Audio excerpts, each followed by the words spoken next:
আসসালামু আলাইকুম। নড়াইল এক্সেল একাডেমির পক্ষ থেকে আপনাদের সবাইকে স্বাগতম। আমি আজকের ভিডিওটাতে মাইক্রোসফট এক্সেলের শর্টকাট অপশন কিবোর্ডের মাধ্যমে কিভাবে কন্ট্রোল চেপে A to Z যত রকম শর্টকাট আছে, control plus A to Z প্রত্যেকটা শর্টকাটের বিষয়ে আপনাদের সাথে কথা বলবো।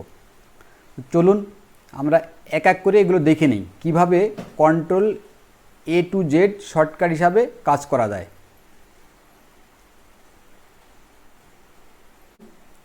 আমার সামনে একটা এক্সেলের ডেটা শিট অন করা আছে।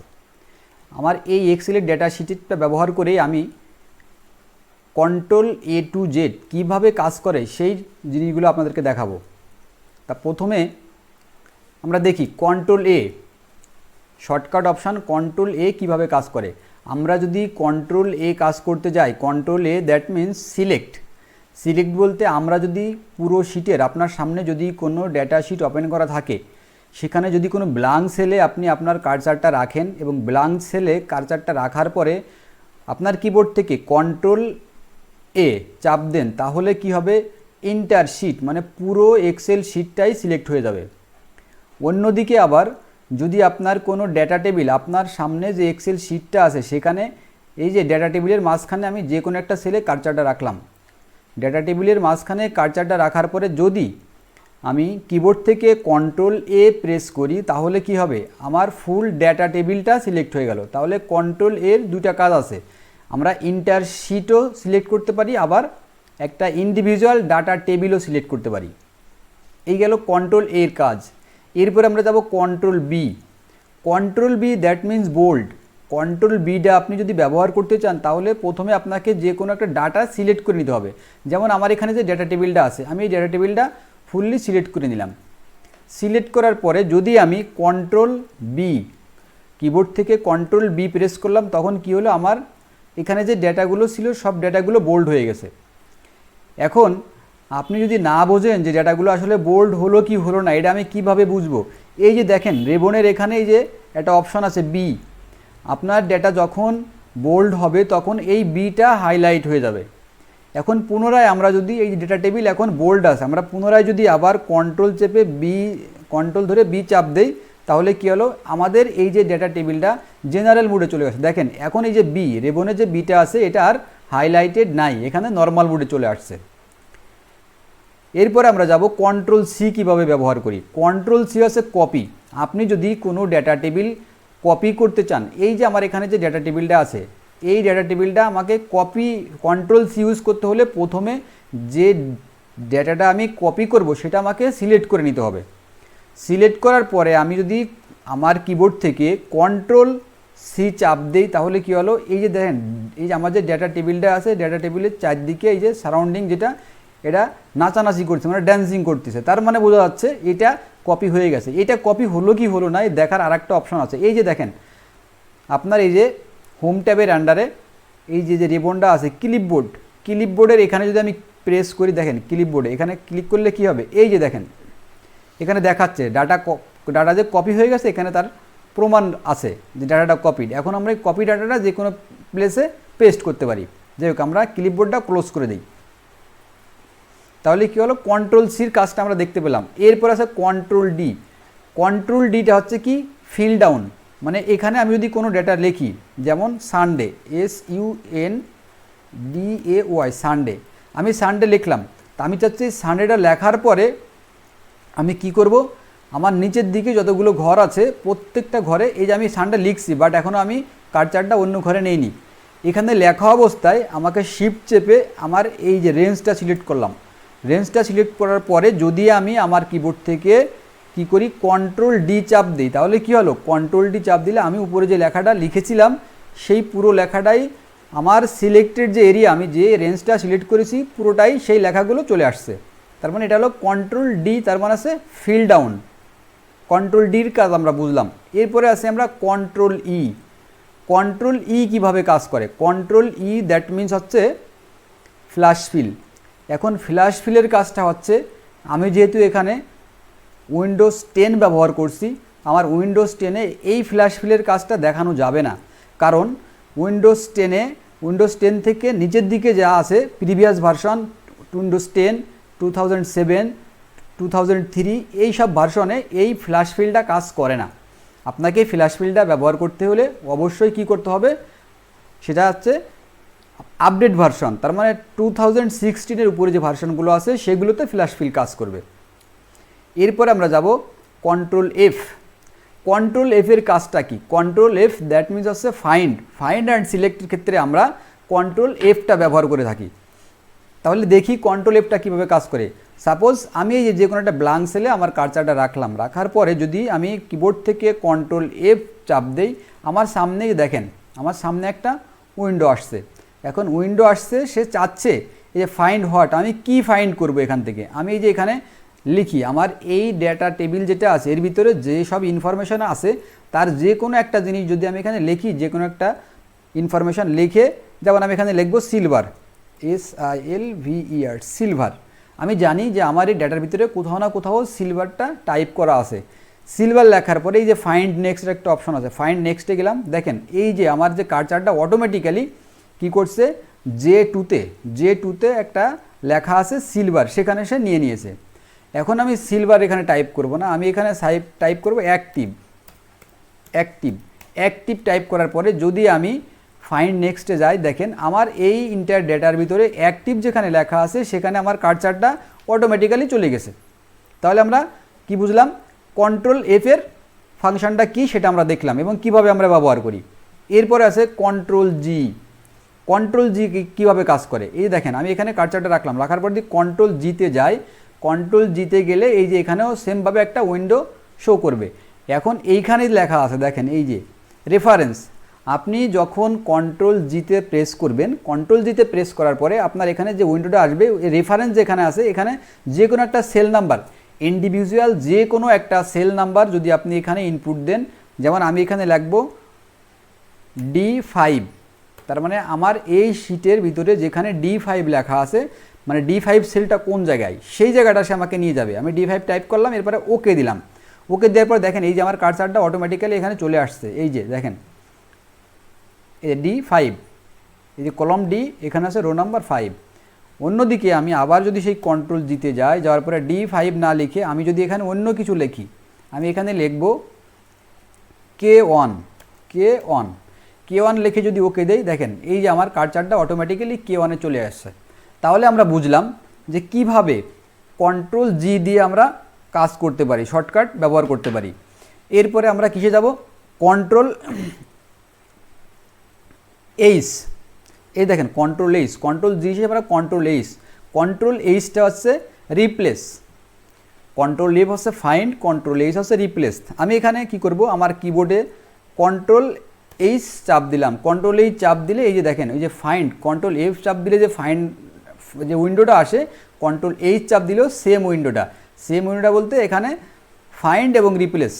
তাহলে এই যে আমি ফাইন্ড, আমার কাজ হচ্ছে যখন আমি কন্ট্রোল এইচ চাপ দেবো, রিপ্লেস কোন ডাটাটা আমি রিপ্লেস করব, ফাইন্ডে যে সেই ডাটাটা আমাকে কী করতে হবে, আমি কোন ডাটা, মানে এখানে অ্যাক্টিভ লেখা আছে, এই ডাটা টেবিলের ভিতরে একটা অপশন আছে দেখেন এই যে জি কলমে অ্যাক্টিভ, অনেকগুলো লেখা আছে, এই দেখেন এই যে অ্যাক্টিভ।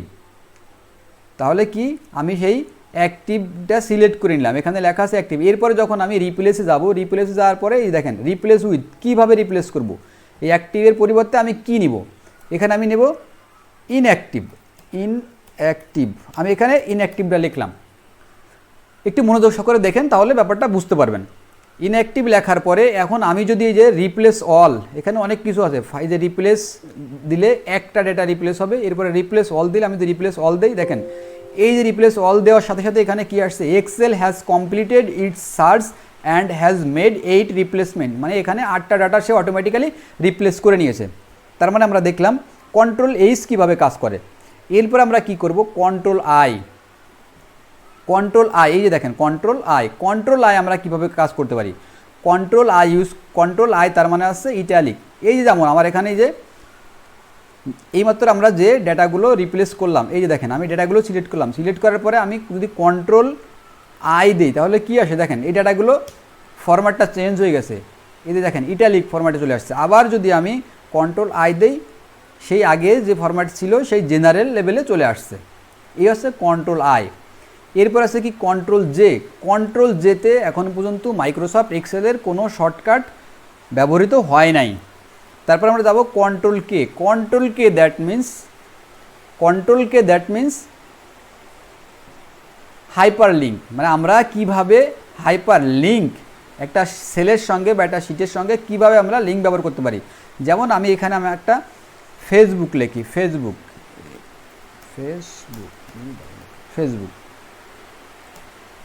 লেখলাম। এই ফেসবুক লেখার পরে আমি চাচ্ছি এই লেখাটা যখন ক্লিক করব সরাসরি আমার ফেসবুকে ঢুকে যাবে। তাহলে সেক্ষেত্রে কীভাবে করব, এখানে কার্সারটা রেখে কন্ট্রোল কেতে আমি প্রেস করলাম। কন্ট্রোল কেতে প্রেস করার পরে দেখেন এই যে আমার এখানে একটা উইন্ডো শো করছে। সেখানে কি বলতেছে, সে বলতে চাচ্ছে যে এখানে অ্যাড্রেসটা দেওয়ার জন্য। এখানে আমি অ্যাড্রেসটা কী দিব, www.facebook.com সরি। তাহলে আমি এখানে অ্যাড্রেসটা দিলাম। দেখেন আমি এখানে অ্যাড্রেসটা কী দিছি, facebook.com। এখন যদি আমি ওকে দেই, ওকে দেওয়ার পর দেখেন এই যে এখানে একটা নিচে একটা আন্ডারলাইন চলে আসছে, মানে এটা কালারটা চেঞ্জ হয়ে গেছে। তার মানে এখানে আমাদের ওই যে লিঙ্কটা, এই দেখেন এখানে যখন আমি কার্সার রাখছি তখন এখানে দেখাচ্ছে যে আমার এই লিঙ্কটা কোথায় গেছে। এখন আমি যদি এই লিঙ্কে ক্লিক করি তাহলে কি হবে, একটু ওয়েট করেন। দেখেন এই যে সরাসরি আমার একটা ট্যাব ওপেন হয়ে গেছে। দেখেন ট্যাব ওপেন হওয়ার পরে এই যে এখানে ফেসবুকে লগ ইন করতে বলছে, সরাসরি ফেসবুকে চলে গেছে। তো আমরা এটা কেটে বেরো যায়, এটা আমাদের লাগবে না। জাস্ট আমি আপনাদের দেখানোর জন্য লিঙ্কটা নিলাম এখানে। তো কি হলো, আমরা কন্ট্রোল কে কি হলো, আমাদের সরাসরি একটা হাইপার লিঙ্ক ক্রিয়েট হয়ে গেল, কন্ট্রোল কে। এরপরে কি আছে, কন্ট্রোল এল আমাদের কীভাবে, এখন আমরা দেখব কন্ট্রোল এল কীভাবে কাজ করে। কন্ট্রোল এল হচ্ছে টেবিল ক্রিয়েট করার জন্য। এই যে আমার এখানে যে ডেটাটা আছে, এই ডেটা নর্মাল মোডে আছে। আমি যদি এটা টেবিল ক্রিয়েট করতে চাই তাহলে এই যে কোনো ডেটা, আপনার যে কোনো ডেটা মাঝখানে যে কোনো একটা সেলে আপনি কার্সারটা রেখে কন্ট্রোল এল চাপ দিলে কি হবে, দেখেন এই যেখানে বলছে where is the data for your table, মানে এই যে আমার যেটা সিলেক্ট করেছিলাম আমার পুরো ডেটাটাই সিলেক্ট হয়ে গেছে টেবিল হিসাবে। এখন আমি ওকে দিলে এটা অ্যাজ এ টেবিল হিসাবে শো করছে। আগে ছিল নর্মাল মোড, এখন আসছে টেবিল মোড। তা আপনার এই ডাটাটা আসলেই টেবিল মোডে আছে না কিভাবে আছে, আপনি এটা কিভাবে কনফার্ম হবেন, সেটা কনফার্ম হওয়ার জন্য আপনার এই ডেটার যে কোনো একটা সেলে আপনি কার্সারটা রাখবেন। রাখার পরে দেখবেন এই যে উপরে ট্যাব আছে না, এই যে ট্যাবের এখানে টেবিল টুলস একটা অপশন আসছে। তার মানে বোঝা গেল এখানে টেবিলটা ক্রিয়েট হয়েছে। আবার আমি যদি এখানে কন্ট্রোল এল আবার যখন আমার টেবিলটা ক্রিয়েট হয়ে গেলে যদি আমরা রিমুভ করতে চাই তাহলে এই যে কনভার্ট টু রেঞ্জ, যার পরে do you want to convert table a normal range, yes চাপ দিলে কি হলো, আমার এখানে যখন আমি আবার কার্সার রাখবো দেখেন উপরে সেই টেবিলের ফ্রন্টটা শো করে না, তার মানে এটা সেই নর্মাল মোডে চলে আসছে। এখন আমরা আগে যেভাবে ছিল সেলের এই কালারগুলো আমরা সেভাবে রাখবো না, নর্মাল মোড যেভাবে ছিল সেইভাবেই যাবে। দেখেন নর্মাল মোডে ফিরে আসছে। এখন আমি কি করব, এখন কন্ট্রোল এল গেছে, কন্ট্রোল এম এর কি কোনো কাজ আছে, আমাদের জানা মতে কন্ট্রোল এম। আমরা এখন দেখব যে কন্ট্রোল এম এর কি কাজ আছে। কন্ট্রোল এম এখন পর্যন্ত সেমভাবে কন্ট্রোল জে এবং কন্ট্রোল এম মাইক্রোসফট এক্সেলের কোনো শর্টকাট এখনও আবিষ্কৃত হয় নাই, মাইক্রোসফট ডেভেলপ করে নাই। এরপর আছে কন্ট্রোল এন শর্টকাটটা আমরা কিভাবে কাজ করতে পারি একটু ভালো করে খেয়াল করেন। Control N that means new worksheet. আমি যদি এই যে একটা ওয়ার্কশিট আমার সামনে ওপেন করা আছে, আমি এই ওয়ার্কশিটে কাজ করছি, তো আমি যদি কন্ট্রোল এনে চাপ দেই, কন্ট্রোল প্লাস এন, দেখেন নতুন একটা ওয়ার্কশিট আর ওয়ার্কবুক দুটো আলাদা জিনিস। আমার নতুন একটা ওয়ার্কশিট ওপেন হয়ে গেছে। এখন আমার এই ওয়ার্কশিটটা দরকার নাই, তাহলে আমাকে কি করতে হবে, আমাকে এটা ক্লোজ করে দিতে হবে।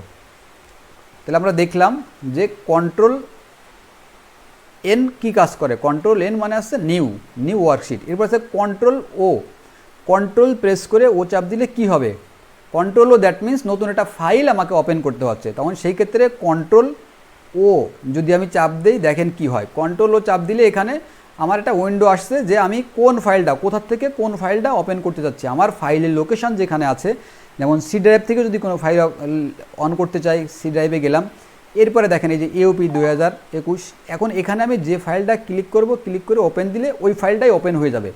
তার মানে আমরা এতক্ষণে দেখলাম যে কন্ট্রোল ও দিয়ে আমরা কি কাজ করতে পারি। এখন আমরা দেখব কন্ট্রোল পির কাজটা কি। আসলে আমাদের শর্টকাটগুলো জানা থাকলে আমরা অনেক সময় মাউস থাকে না, মাউস ছাড়া আমরা শর্টকাটগুলো খুব সহজেই ব্যবহার করতে পারি। সেক্ষেত্রে control P that means print. আমার এই যে এখানে যে শিটে আমি কাজ করতেছি, এই শিটের মাঝখানে কার্সার রাখার পরে যদি আমি কন্ট্রোল পিতে যাই, কন্ট্রোল পিতে গেলে কি আসে, এই যে প্রিন্ট প্রিভিউ চলে আসছে, প্রিন্ট। এখন যখন প্রিন্টে আসবে এখানে প্রিন্টের পেজ লেআউটে যেয়ে আপনার প্রিন্টে যদি কোনো সেটআপ থাকে, সেটআপ করে আপনি সরাসরি প্রিন্টে চাপ দিলে ফাইলটা প্রিন্ট হয়ে যাবে। এটা আমাদের দরকার নেই। তাহলে আমরা কি করব, আমরা আবার আগের মোডেই ফিরে যাব। তাহলে আমরা কন্ট্রোল পির কাজটা দেখলাম। এরপর আমাদের কি আছে, কন্ট্রোল কিউ। আপনারা সবাই বুঝতে পেরেছেন যে কন্ট্রোল পিতে আমি যখন গেলাম তখন প্রিন্ট প্রিভিউ আসে। এরপরে প্রিন্ট প্রিভিউ আসলেই কিন্তু প্রিন্ট করা যায় না, প্রিন্টে অনেক সেটআপ আছে, সেটআপগুলো দিয়ে তারপরে প্রিন্টটা করতে হয়। তারপরে আমাদের কি কন্ট্রোল কিউ এখনও পর্যন্ত সেমভাবে কন্ট্রোল কিউতে কোনো ধরনের কোনো শর্টকাট এখনও মাইক্রোসফট ডেভেলপ করতে পারেনি বা করে নাই। এরপরে আসবে কন্ট্রোল আর। এর আগে আমরা আপনাদেরকে দেখিয়েছি কন্ট্রোল ডির কাজটা কী ছিল। কন্ট্রোল ডির কাজটা ছিল দেখেন এই যে সানডে লেখার পরে আমি যখন আমার রেঞ্জ সিলেক্ট করলাম, করার পরে যদি কন্ট্রোল ডিতে চাপ দিই তাহলে এটা কি হলো, ফিল ডাউন, মানে নিচের দিকে লেখাগুলো ফিল হয়ে গেল। এখন কন্ট্রোল আর হচ্ছে আমি এই লেখার পরে সাপোজ এগুলো আমি একটু ডিলিট করে দিই। ডিলিট করে দেওয়ার পরে দেখেন আমি এই যে এই সেলটাই কি লিখছি, সানডে লিখছি, লেখার পরে আমি এইদিকে যাব, এদিকে যাওয়ার পরে আমার মানে কন্ট্রোল আর মনে হচ্ছে right fill, control D down fill নিচের দিকে, আর কন্ট্রোল রাইট ফিল আসছে কন্ট্রোল আর। এখন আমি যদি কন্ট্রোল আরে প্রেস করি দেখেন আমার রাইটে প্রত্যেকটা সেল আমি যেগুলো সিলেক্ট করেছি প্রত্যেকটা জায়গায় একই লেখা চলে আসছে। যাক, এটা আমি ডিলিট করে দিই। কন্ট্রোল আর গেল। এরপর আছে কন্ট্রোল এস কী কাজ করে এটা আমরা সবাই ম্যাক্সিমামই জানি, যারা এক্সেলের খুঁটিনাটি কাজ জানে তারা সবাই জানে। কন্ট্রোল এস হচ্ছে ফাইল সেভ। কন্ট্রোল এস যখন আমি দিব তখন ফাইল অটোমেটিক্যালি সেভ নিয়ে নিবে, যেহেতু এটা আমার সেভ করা আছে ওই ফাইল নামেই সেভ হয়ে যাচ্ছে। তা কন্ট্রোল এস তার মানে আমি যদি নতুন ফাইলে যাই কন্ট্রোল এন প্রেস করে এটা নতুন ফাইলে গেলাম। নতুন ফাইলে যাওয়ার পরে এখানে সাপোজ ABCD একটা কিছু আপনি লিখলেন, লেখার পরে এখন এই ফাইলটা আপনাকে সেভ করতে হবে। আপনি কন্ট্রোল এস প্রেস করলে অটোমেটিক্যালি সেভের একটা উইন্ডো আসবে। আসার পরে আপনি কি নাম দিবেন, ফাইল নেমটা লিখে এখানে সেভ দিলেই ফাইলটা অটোমেটিক্যালি সেভ হয়ে যাবে। তাহলে আমরা কন্ট্রোল এসের কাজটা দেখলাম। এরপরে কোনটা আছে, এরপরে আছে কন্ট্রোল টি আছে টেবিল। এই যে আমি এখানে আমার ডেটার মাঝখানে আমার কার্সারটা আমি রাখলাম, এবারে কন্ট্রোল টিতে যদি যাই দেখেন এই যে কন্ট্রোল টিতে গেলেও এখানেও অটোমেটিক্যালি সেই টেবিলটা ক্রিয়েট হয়ে গেল। তাহলে আমরা দেখলাম টেবিল কিভাবে ক্রিয়েট করে, টেবিল কন্ট্রোল এলেও টেবিল, কন্ট্রোল টিতে যাও টেবিল। এখন আমি টেবিলটা আবার সেই নর্মাল মোডে ফিরে যাই। এরপরে কি আছে, কন্ট্রোল টি গেল, এরপর আছে control U that means underline. আপনি কোনো ডেটা যদি আন্ডারলাইন করতে চান, এই যেমন এই ডেটাগুলো আমি সিলেক্ট করলাম, সিলেক্ট করার পরে আমি যদি আমার কিবোর্ড থেকে কন্ট্রোল ইউ চাপ দেই তাহলে প্রত্যেকটা লেখার দেখেন এই যে প্রত্যেকটা লেখার নিচে একটা করে আন্ডারলাইন হয়ে গেছে।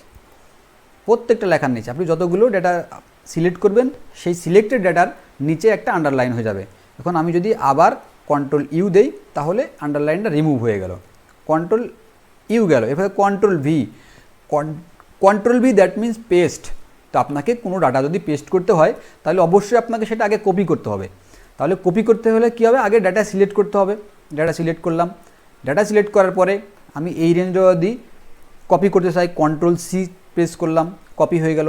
এখন আমি আমার ডেস্টিনেশন আমি যেখানে পেস্ট করব, সাপোজ এখানে আমি কার্সারটা রাখলাম, রাখার পরে কিবোর্ড থেকে কন্ট্রোল ভি চাপ দিলে আমার ডাটাটা এখানে পেস্ট হয়ে গেল। এই হচ্ছে কন্ট্রোল ভি এর কাজ। এরপরে আমরা দেখব এরপরে কি আছে, কন্ট্রোল ভি।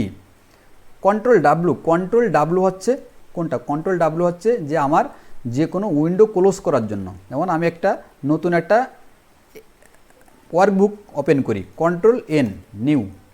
এই যে কন্ট্রোল এন হচ্ছে নিউ। এখন আমি যদি এই ওয়ার্কবুকটা কি করতে চাই, এই ওয়ার্কবুকটা যদি আমি ক্লোজ করতে চাই, দেখি কন্ট্রোল ডাব্লু দিলে কি হয়।